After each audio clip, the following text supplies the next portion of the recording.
Hello guys, कक्षा वर्ग के गणित एनसीईआरटी बुक का पूरा सॉल्यूशन मिलेगा, जिसमें से आज भूमिका बताने जा रहे हैं क्लास 7 का फर्स्ट चैप्टर से। ठीक है, जिसमें से पहला चैप्टर का जो क्वेश्चन है उसका सॉल्यूशन इन नंबरों के थ्रू बताने जाएंगे। उसके बाद जो क्वेश्चन आएगा उसको हम धीरे धीरे सॉल्व करेंगे। ठीक है, पहला क्वेश्चन मतलब पहला जो बात है वो समझते हैं, हम संख्या के बारे में समझेंगे। ठीक है, उसके बाद आगे बढ़ेंगे।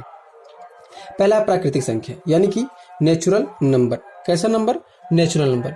वैसी संख्या क्या है? वैसी संख्या जो एक से शुरू हो। किससे शुरू हो? एक से शुरू हो और कहाँ जाती हो? इन्फिनिटिव तक जाती हो। क्या तक जाती हो? इन्फिनिटिव तक। जैसे 1 2 3 4 और इसी से करके बढ़ते जा रहा है 5 6 7 8। आप जहां तक चाहो उतना तक लिख सकते हो, उसी को बोलते हैं इन्फिनिटिव। क्या बोलते हैं? इन्फिनिटिव। ठीक है, जिसे मैंने बताया है नोट में कि ये जो लाइन है, जो ये इन्फिनिटिव टर्म है, उसको क्या बोलते हैं? इन्फिनिटिव यानी अनंत कहते हैं। ठीक है, अनंत मीन्स आपका जहां तक नंबर 1 से स्टार्ट करो और जहां तक मन करे आप वहां तक लिख सकते हो। जैसे 1 करोड़ 1, 5 करोड़ 2, 3 करोड़ 7, कुछ भी।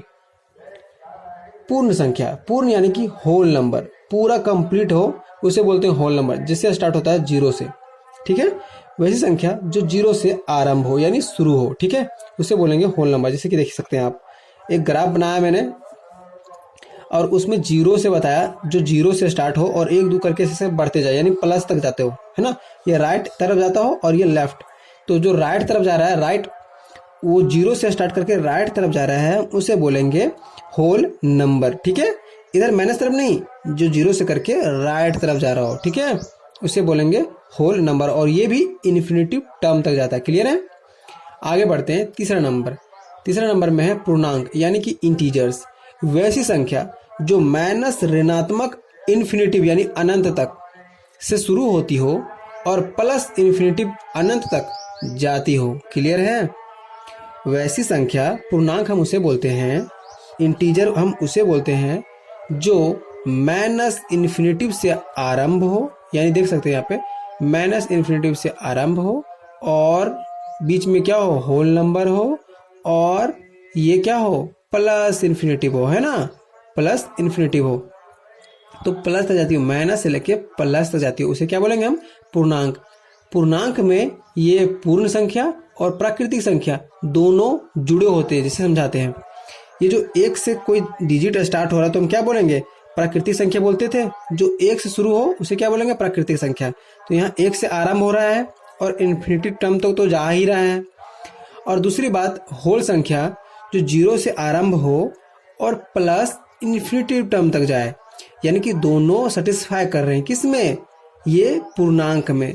तो कोई पूछे कि पूर्णांक में पूर्ण संख्या और प्राकृतिक संख्या विद्यमान होते हैं या होते हैं, तो हम बोलेंगे कि हाँ, प्राकृतिक संख्या और पूर्ण संख्या पूर्णांक के अंदर होते हैं। लेकिन कोई क्वेश्चन घुमा के पूछ दे कि क्या पूर्ण संख्या और प्राकृतिक संख्या एक पूर्णांक है, तो हम बोलेंगे बिल्कुल नहीं। पूर्णांक माइनस इन्फिनिटिव से स्टार्ट होता है और प्लस तक जाता है, तो वो एक प्राकृतिक और पूर्ण संख्या नहीं है। लेकिन एक पूर्णांक नहीं है। लेकिन अगर कोई पूछे कि पूर्ण संख्या और प्राकृतिक संख्या एक पूर्णांक है, तो बोलेंगे हाँ, पूर्ण संख्या और प्राकृतिक संख्या एक पूर्णांक है। आगे बढ़ेंगे हम लोग। धनात्मक संख्या। धनात्मक संख्या जो प्लस में लिखा, जो प्लस में हो, जैसे कि 1 2 1 से लेकर हम लोग कहाँ तक लिखते हैं? 100 तक लिखते हैं। 100 से और डिजिट होता है इन्फिनिटी टर्म तक, तो सब क्या इसके सामने प्लस लिखते हैं? प्लस दिखाते हैं? नहीं, हम लोग समझते हैं कि इसके आगे कुछ नहीं है तो क्या है? प्लस है। जब कुछ नहीं दिखता है तो समझ लो कि ये संख्या किस में है? प्लस में है। और माइनस में हो तो हम उसे दिखाते हैं माइनस का साइन देके। क्लियर है? तो धनात्मक संख्या वैसी संख्या जो पॉजिटिव हो। ठीक है, क्या हो? पॉजिटिव हो। तो जैसे 1 2 3 4 5 ऐसे करके कहाँ तक जाता हो? इन्फिनिटिव टर्म तक जाता हो। क्लियर है? अब आई ऋणात्मक संख्या की बारी। वैसी संख्या जो माइनस से आरंभ हो। किससे हो? माइनस से आरंभ हो। और माइनस को हम लोग दिखाते हैं, प्लस को नहीं दिखाते, लेकिन माइनस को दिखाते हैं इस साइन के थ्रू। किसके थ्रू? इस साइन के थ्रू। क्लियर है? अब हम लोग आगे बढ़े, आगे बढ़ते हैं हम लोग। आगे क्या है? परिमेय संख्या यानी कि rational number. Rational number rational number किसे बोलते हैं? वैसी संख्या जो p बाई q के रूप में विद्यमान हो। p यानी कि अंश और बटा में हर। क्लियर? p यानी कि अंश और बटा में हर, उसे बोलते हैं p बाई q। ठीक है। अंश को बोलते हैं न्यूमरेटर, इंग्लिश भी मैंने बता दिया है। अंश को बोलते हैं न्यूमरेटर और हर को बोलते हैं डिनोमिनेटर। ठीक है। अब एक चीज और आप समझने वाली बात है, पहले परिमेय संख्या सीख लेते हैं, उसके बाद समझाएंगे कि क्या मैंने ये जो नोट लिखा है वो क्या है। परिमेय संख्या जो p बाई क्यू के रूप में, जैसे 1/3, 6/1, 8/1, 3/2, इतना तक समझ में आया? परिमेय संख्या ये बन गया, p बाई क्यू के रूप में है। ठीक।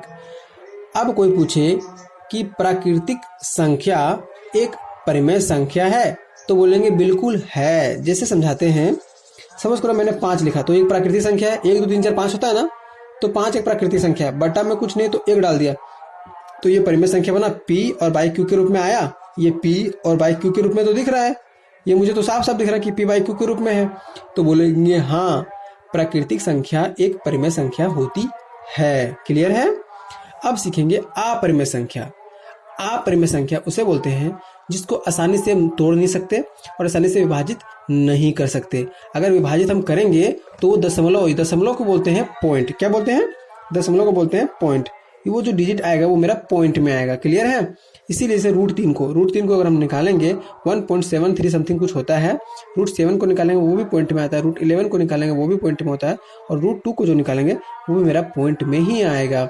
इसीलिए बोलते हैं कि वैसी संख्या जिसको विभाजित या गुणनखंड करने पे पॉइंट या दशमलव में मुझे आंसर दे, तो उसे अपरिमेय संख्या बोलते हैं। Thank you for watching this video and subscribe and do like the press